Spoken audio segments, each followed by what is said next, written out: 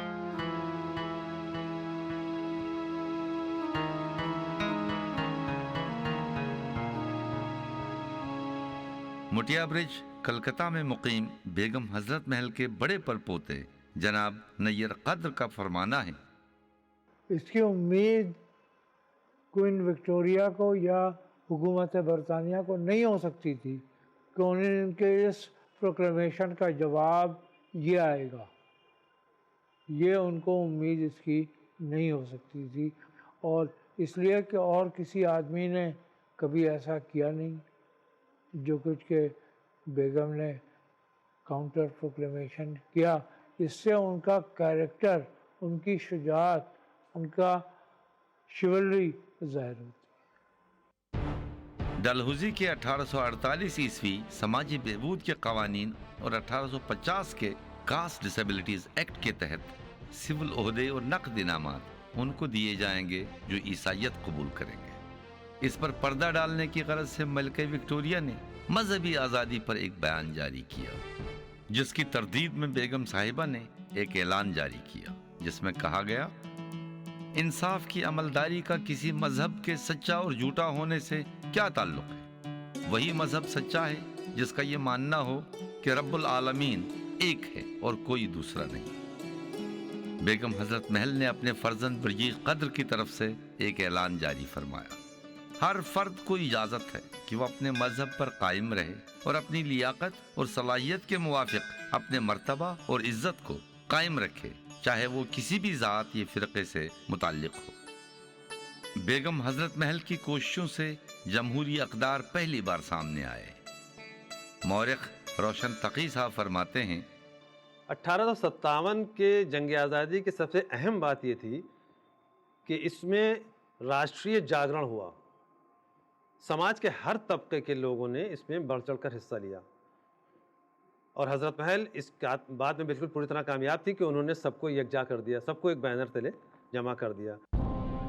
برطانوی حاکموں نے انقلابی رہنماؤں کو زندہ یا مردہ پیش کرنے کے لیے کثیر انعامات کی پیشکش کی، اور اس کے برعکس بیگم حضرت محل ملکہ اودھ اپنے ہم وطنوں سے وطن عزیز کی خاطر جان کی قربانیاں مانگ رہی تھیں۔ 1857 کی اس عظیم جنگ آزادی میں گو کہ وہ مجموعی طور پر فتح یاب نہ ہوئیں، مگر اس نے وہ کارنامہ انجام دیا جو کسی اور سے نہ ہو سکا۔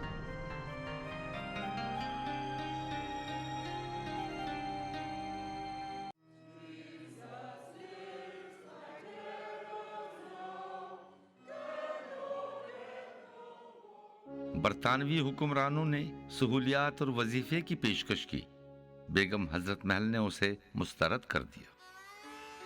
امن کے عوض آصف الدولہ کے وقت کی جاگیروں کی بحالی کی پیشکش بھی کی گئی، حضرت محل نے ٹھکرا دیا۔ انہوں نے آزادی وطن پر کسی طرح کا کوئی سمجھوتا نہیں کیا۔ انگریزوں کا یہ خیال بیگم حضرت محل کے متعلق تھا کہ وہ ایک معمولی عورت ہے اور وہ راضی ہو جائیں گی، لیکن تجربے سے ان کو معلوم ہوا کہ بیگم حضرت محل کوئی معمولی خاتون وہ نہیں تھی، وہ اپنے ملک کی ملکہ تھی۔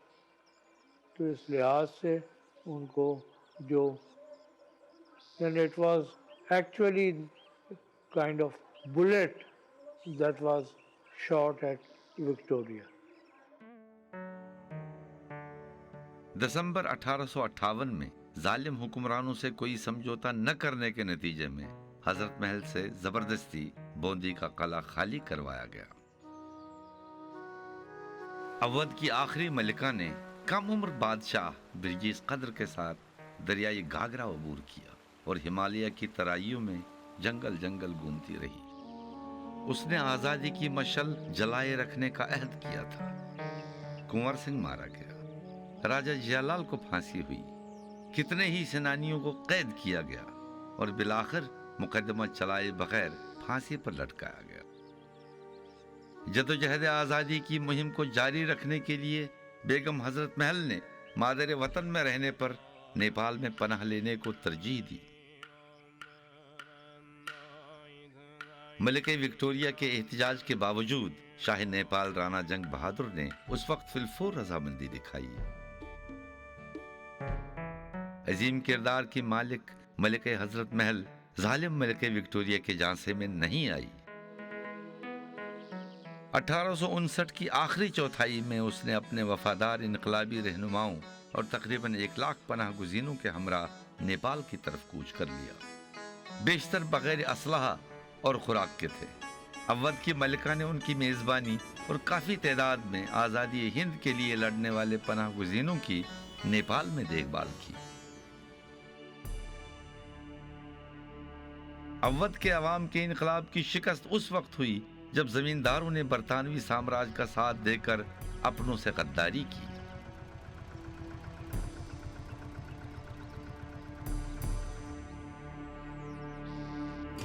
اس عظیم تحریک کے خون اور آنسوں کے دریا میں ڈوب کر دم توڑنے پر آخرکار انگریزوں نے ایک بار پھر برجیس قدر کو 15 لاکھ روپے اور بیگم حضرت محل کو 5 لاکھ روپے پینشن کی اس شرط پر پیشکش کی کہ وہ گھر واپس آ جائیں، لیکن بیگم نے ہر پیشکش کو حقارت کے ساتھ ٹھکرا دیا۔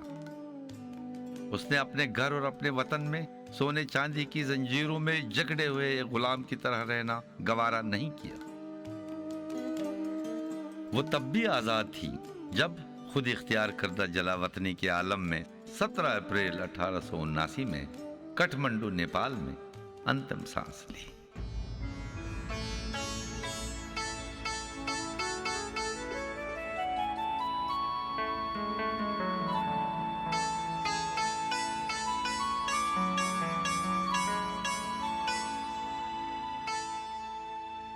ایک غریب گھرانے کی لڑکی جو ملکہ کے رتبے تک پہنچی اور اتہاس میں اس سے بھی اونچا مرتبہ پایا، بھارت کی آزادی کے لیے اس کی بے لوث خدمت، اس کی ہمت اور قومی افتخار کا احساس ہمیشہ زندہ رہے گا۔ اس کی جدوجہد اودھ کی روایت میں ہندو مسلم اتحاد کی وہ صورت ہے جو آج بھی باعث کشش ہے۔